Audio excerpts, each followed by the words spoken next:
Hi everybody and welcome back to Lost Genre Mother-in-Law Stories. This is a special son-in-law edition. So let's not waste any time on introductions and get started with the first story. Within 5 minutes of meeting me, my mother-in-law insulted me to my wife. We had just become engaged. She stated that she should never have dated a man who looked like me. I let it pass. I had been warned. I assumed that my wife was just embellishing the rudeness of her mother. I was wrong. This woman travels through life going out of her way to insult everyone. She never has anything good to say about any person. Family members are nothing more than targets to her. She complains to each of the 3 kids about the other 2. Every time we have visited her, my wife's personality has changed. She becomes really uptight, upset, and very short-tempered. But it has always faded away about 3 or 4 days after the visit ends. This Christmas, we couldn't go visit like other family members did because I was on call at work and had to stay in town. So, I agreed with my wife that she could come over for a visit after Christmas. I'm an idiot. She showed up 2 days after Christmas. My wife was stressed out before she even got here. I ignored every snide comment she made to me. I knew that while I was at work, I worked over the holidays, she was overwhelming my wife with insults and attacks on my character. My wife confirmed this for the first few days. She was making suggestions that I might not really be at work, but was spending time with someone else. I can only imagine what those long days spent with my mother-in-law were like, but I assumed my wife would just ignore them or perhaps offer some sort of defense of me. She got irritated more quickly. We had an argument on the 3rd day of her mother's visit because I went out to the video store and this made me late for dinner. She indicated that her mother had seized upon this opportunity just as she had done with every other thing she could to berate me. I told my wife to stop listening to a bitter, hateful, old crazy woman. I used slightly more colorful language than that. She hardly spoke to me for the next few days. And the last night of mother-in-law's visit, she told me that she doesn't know if she wants to be married any longer. Now, I know that our marriage has had its ups and downs, but less than 2 weeks ago, my wife was laying back in my arms on the couch telling me her life had never been so rich. 6 days. It took just 6 days of my mother-in-law visiting and that has changed. I don't know how long or even if I'll be able to undo the damage this woman has done. I am completely astounded. Oh man, that sucks. That mother-in-law is poisonous. What do they gain from this? I mean, their daughter picks somebody to marry and to spend their life with, and they just poison their minds until they break up that relationship, and what? Then she's just gonna have a bitter and sad daughter. Just like her, probably. Some people are just toxic, and they just enjoy poisoning others and just making others' lives miserable like them. Those are the people that you want to get out of your life, that you just need to cut loose, regardless of who they are. Okay, well on that note, let's move on to the next story. My problem is not mother-in-law, but father-in-law. My wife and I had been married for 19 years. Father-in-law has run me down from day one, but this stunt was the last straw. I started my own construction company 2 years ago, and things are going pretty well. My crew and I had been working for 6 days a week for several months trying to finish a house before the holidays. Well, dear wife told me that I was taking the week off for Christmas and we were going to relax at her parents' house. No tools or cell phones. We got there on Thursday evening and both sister-in-law and brother-in-law and their families got there the next morning. All the women left early to finish Christmas shopping. Dear wife told me to relax and do something fun with my boys, ages 16 and 13. After they left, father-in-law told me he had a surprise for mother-in-law. He was having 10 trucks of sand and gravel delivered to fix their driveway. He asked if I would mind going and getting my equipment and fixing the driveway. The equipment was 40 miles away. Not only did I have to go get the equipment, but also one of my crew to help me and my boys. Plus, I had to pay him time and a half because father-in-law and brother-in-laws went golfing and took their kids. Now, mother-in-law had a big party planned for that night. When dear wife, mother-in-law, and sister-in-law got back, we were loading equipment and we were damn tired. We told them what went on and that we were going home. Plus, father-in-law charged all the materials to my company. Wasn't that nice? Now, apart from having to work all day, how do I tell my kids they just lost their spring break vacation because I know father-in-law won't pay for the materials? Mother-in-law showed up 2 days after Christmas with presents for the boys and a check to pay me that she had to take a loan out in order to cover. I told her that I wouldn't take it because I knew she would have to pay for the loan herself, and the boys told her they didn't want any presents from father-in-law. I love my mother-in-law. She treats my boys and me like gold. Mother-in-law said that one of these days she was going to lose 300 pounds, meaning father-in-law. Dear wife called my dad to tell him we couldn't take the boys to Jamaica, like we had told him, for a year. He was so mad at my father-in-law for doing that to us and our company that he called the travel agency and booked our vacation. Then he called dear wife and told her it was taken care of and that his grandkids were going to Jamaica. God, I despise father-in-law. He has done things like this too many times. I am over it. Thank God for my parents. Dear wife gets along great with my parents.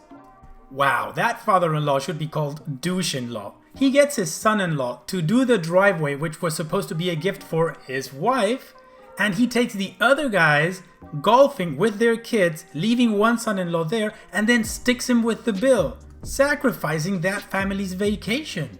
If he did that to his son-in-law, I could only imagine what he's done to the rest of the family. That mother-in-law should lose those 300 pounds of dead weight. Alright, let's move on to the third story. I met my wife when we were out of college for a couple of years. We were both in our mid-20s. I am independently wealthy. I made some pretty smart investments that paid out. Now I work as a police officer, something I always wanted to do. Although my salary is not big, we both work, have my money, and live well. This is important to the story. Soon after we started dating, my wife and I were invited to go over to her parents' home for dinner. Her mother called her while she was at my place, just as we were about to leave, a 45-minute drive, and screamed at her, "That dirty cop better not bring guns into my house." I had no desire to do so. I never do, unless I'm actually working at the time. I should have known this was just the start. It turns out that mother-in-law hates police officers, hates us with a passion. She thinks we're all dirty, scruffy, poor people who just shoot guns and make her day hard.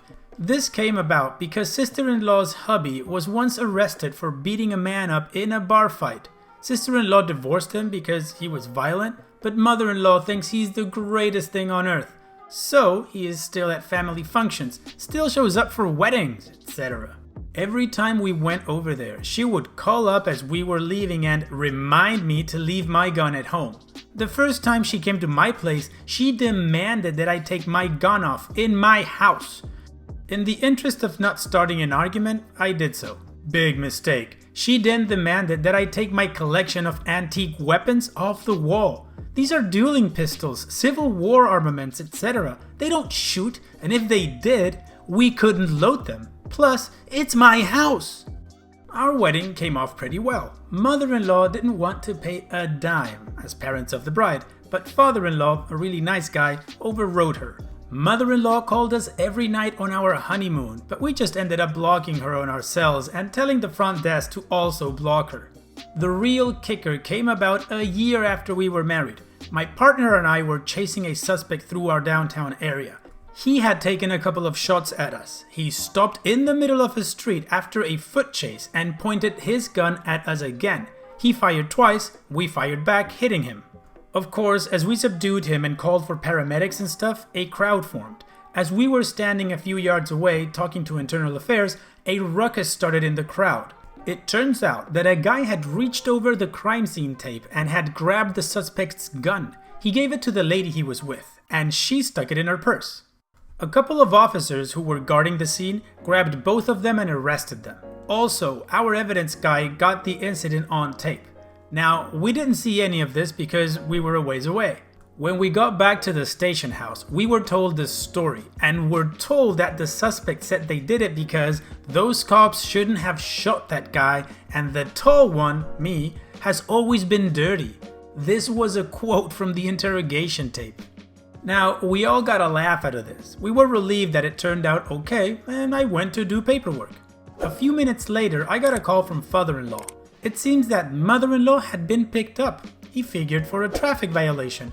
And could I find out where she was, how much bail was, etc. Yep, you guessed it. It was mother-in-law and ex-brother-in-law who had grabbed the gun. They were being held in our station house. After I found this out, I told father-in-law that she needed to be arraigned and that it would be a while. In the end, mother-in-law and ex-brother-in-law were convicted of tampering with evidence and interfering with an investigation, and perjury. Father-in-law divorced her. Later, she had the gall to call up my wife and me and ask us to lend her money to get her own place. We haven't seen her in over 2 years now. Father-in-law is dating a great woman who respects us. We're all much happier. Well, there's not much to say about that one except that mother-in-law is an idiot. Honestly, what do you expect crossing a police line tape and grabbing a gun from a scene? What kind of a moron are you? Do you think you're just gonna get a slap on the wrist and be like, oh, you shouldn't do that, now go away? No. Oh, man. Alright, let's move on to the next story. My wife and I were always expected to be either at her parents' house or her grandparents' house all the time. My wife even wanted to be there all the time. Until now, that is all that she has known. For the first few months of marriage, this was tolerable. Then, after the holidays, I started trying to find other things for us to do that, were fun and she might enjoy. This caused a rift between her family and me. They felt as though I was taking her away from them. I tried to explain that I was wanting us to grow as a family. They told me that we could do that at all the family functions. After about 6 months, her birthday came up. I made dinner reservations for us at a semi-local resort that she enjoys eating at. The day before her birthday, I was informed that we would be having her birthday dinner at her grandparents' house. I was livid, but kept to myself. I canceled the reservations and tried to ignore her family. Again, I couldn't get her to try anything new and away from her family. We had a terrible argument over all the time that we spent with her family, and she called her mother. She came over and basically told me to buck up and get used to it, that I should be more like her husband, who is a gutless, spineless, pathetic little man, as is his father-in-law. This was in my house. After she left, and a few more days of pain and suffering on both our parts, I sat my wife down and told her how much I loved her. She was the most important person in my life and reason for my happiness. Then I told her that I was through with her family, that I wasn't going to be controlled by them anymore. Furthermore, I expected her to stick by me. I understood that there would be times that I wouldn't be with her family and she would, but that there would be times that we would be together when they wanted her to come over. I asked her to make our marriage her priority in life. She talked it over with her mother and left me that night. Then she went to her preacher, who I was trying to get her to go with me for counseling, and tells him that I mentally abused her. This just kills me. They advised her to get an attorney and a restraining order. We live in a small town, and she told everyone how abused she was. She has been gone for 4 months now, and I still cry a little every day. I filed for divorce, and it is just about over. I miss her so badly, but it has been a blessing not to be controlled and dominated by my mother-in-law and grandmother-in-law anymore. Well, some people just fail to be independent from their parents, or in this case, from a controlling mother. As soon as somebody gets married, their partner becomes their immediate family. This doesn't mean they don't love their parents anymore, but it's another stage in life that they have to go through, completely cutting the umbilical cord, which is something they should have done as a teenager, but sometimes controlling parents don't allow for that. I feel bad for OP.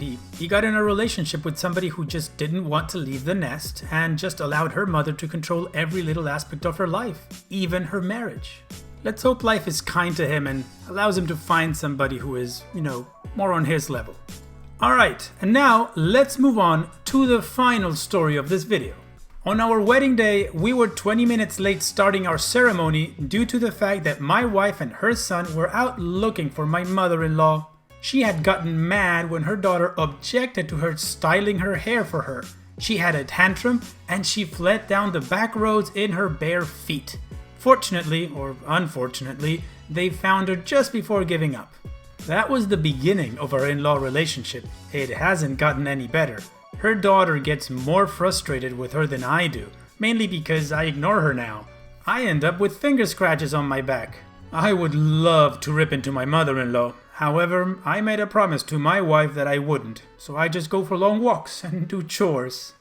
I have lost my cool, mildly, but for good reasons, especially after she told me that my deceased mom would be ashamed of me. Before my mom died, to cancer, mother-in-law's words were, "Everybody dies." Nice compassion. My wife's response is, "She's my mom, one day she'll change.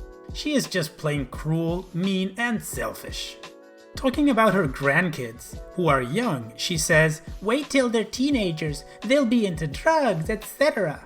If you say, "Not if we can help it," she comes in with a forceful, "Oh yes they will." Fortunately, she lives in another city that is 40 miles away, but my wife likes to keep in phone contact with her. She finds fault with everything we do. My wife sends her nice clothes, care packages, and tries to accommodate her by making sure she's okay. She responds by scowling, complaining just about everything, and taking all that she can get. I got Jacks for a Christmas present, along with some stale chocolates. They were awful. I served them back to her for a treat when she took over our TV. She scowled at me. She tries to get into arguments, then calls them discussions when you tell her you don't want to argue. I leave. Then I get into trouble for not being hospitable. Well, I used to. My wife now thinks it's the right thing to do. She walks with me and claws my back.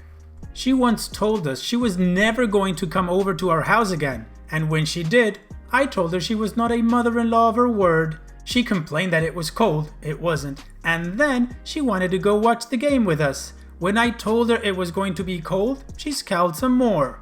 These are a few of the stories I have of her. It's unfortunate, but I really don't want anything to do with her.